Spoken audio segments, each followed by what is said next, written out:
In yesterday's video I talked about the software that I've just bought or paying for monthly called Solid Edge, and that's what I'm going to be using for 3D design.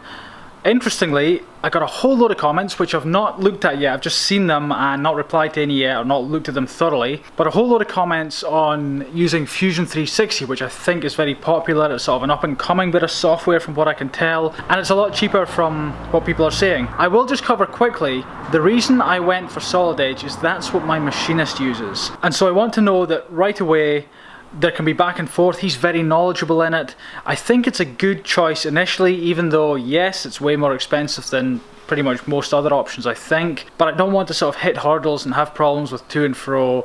So initially going for that, and so I'd just like to say that the feedback is really appreciated, and I will be reading the comments in detail later today, and we'll check out Fusionsoft 360 in more detail as well. Right, drone footage before I talk about the next thing.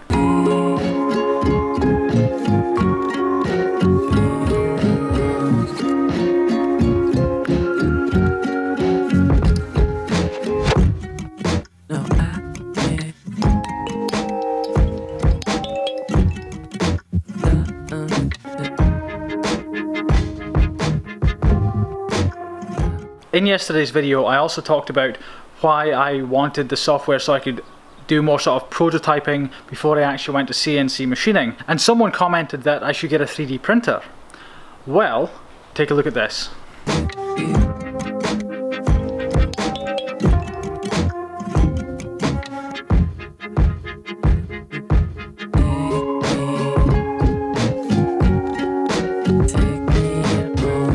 That there is of course a 3D printer. Now I don't actually have any objects I've printed with it here, they're down at the workshop, but what I was going to show you was the level of detail that 3D printer prints at. Like, it's okay, it's a $3,000 printer, it's nothing fancy, and so you can't print for functionality or anything with any level of detail. The only thing I found it useful for is getting a rough size and shape of something. So let's say I want to make a carabiner or a key holder and I want to gauge the rough size.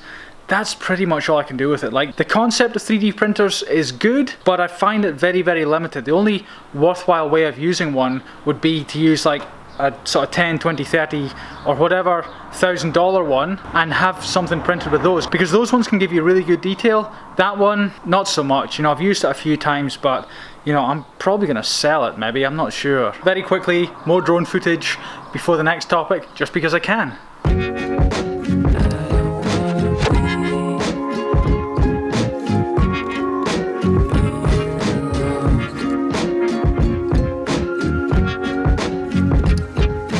This is a short video today, but there's one more thing I want to show you, and that is this thing here.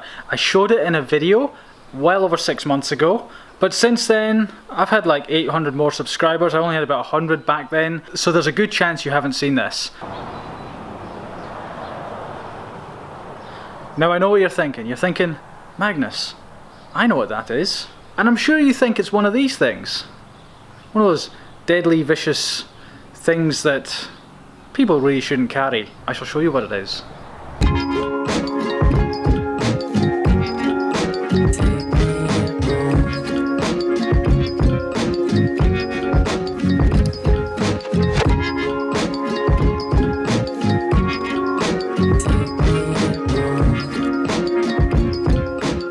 Now, in case you're wondering why this one's a funny colour, this is made from Damascus, which is a very special folded type of titanium. It's layered, costs about 20 times as much as normal grade 5 titanium. So the material for this chunk of titanium alone is around about $500. That's before there's any cutting or anything involved. You should be able to see the layers and the various colours and things like that.